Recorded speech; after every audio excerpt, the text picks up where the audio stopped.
তেহরানের রাস্তায় সন্দেহভাজন এক পিকআপকে তাড়া করছে মোটরসাইকেল আরোহী।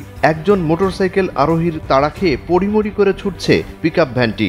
সামাজিক মাধ্যমে এমনই এক ভিডিও ছড়িয়ে পড়ে গোটা বিশ্বে।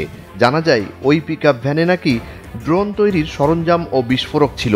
এমন ড্রোন আর বিস্ফোরক দিয়েই বৃহস্পতিবার রাতে প্রথম হামলা করে ইরানের এয়ার ডিফেন্স সিস্টেম নষ্ট করে দেয় ইসরায়েলের মোসাদ।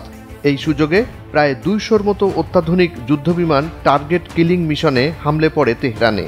ওই দিনের টার্গেট কিলিং হামলায় নিহত হন ইরানের শীর্ষ সামরিক কর্মকর্তা আর পরমাণু বিজ্ঞানীরা। এর একদিন পর ১৪ জুন রোববার সারাদিন ইরানের রাজধানী তেহরান এবং অন্যান্য শহরে গুরুত্বপূর্ণ স্থাপনায় চোরাগোপ্তা হামলা চালায় মোসাদ। ইরানের ভেতরে থাকা ইসরায়েলের গোয়েন্দা সংস্থা মোসাদ এবং তাদের এজেন্টরা দূর নিয়ন্ত্রিত গাড়ি বোমা এবং পুঁতে রাখা বোমার বিস্ফোরণ ঘটায়। বলা যায় হামলায় নতুনত্ব আনে ইসরায়েল। হামলা চালায় ইরানের পানির পাইপলাইনে। মোসাদ এজেন্টরা তেহরানে বিস্ফোরণ ঘটায় ২০টি গাড়ি বোমার। এরপর থেকেই আটসাঁটভাবে তেহরানে থাকা মোসাদ এজেন্টদের খুঁজতে থাকে ইরান। তেহরানের খুব কাছেই পাওয়া যায় মোসাদের এক ড্রোন ফ্যাক্টরি। এই ফ্যাক্টরিতে বাইরে থেকে যন্ত্রাংশ এনে ড্রোন সংযোজন করা হতো। পরে তেহরানের দক্ষিণে পাওয়া ইসরায়েলি গোপন ড্রোন কারখানাটি জব্দ করে ইরানের নিরাপত্তা বাহিনী।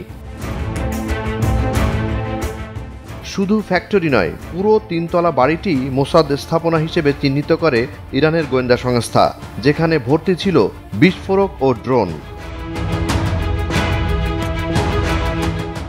এদিকে ইরানের অভ্যন্তরে থাকা মোসাদ এজেন্টদের উপর ভর করে ইরানে বিশৃঙ্খলা সৃষ্টি এবং বর্তমান সরকারের বিরুদ্ধে ইরানি জনগণকে রাস্তায় নামার আহ্বান জানান ইসরায়েলি কর্মকর্তারা। আর তাদের এ উদ্যোগে সায় দেয় বিপ্লবের মাধ্যমে ইরান থেকে বিতাড়িত রেজা শাহ পাহলভির ছেলে রেজা পাহলভি।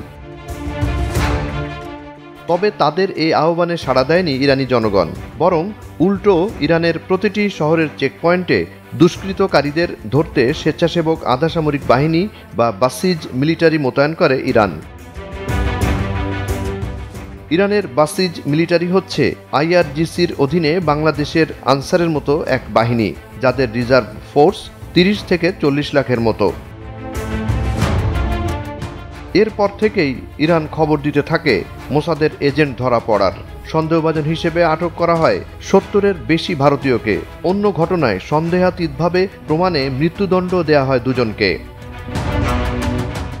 জুনায়েদ আলী সাকি, বৈশাখী সংবাদ।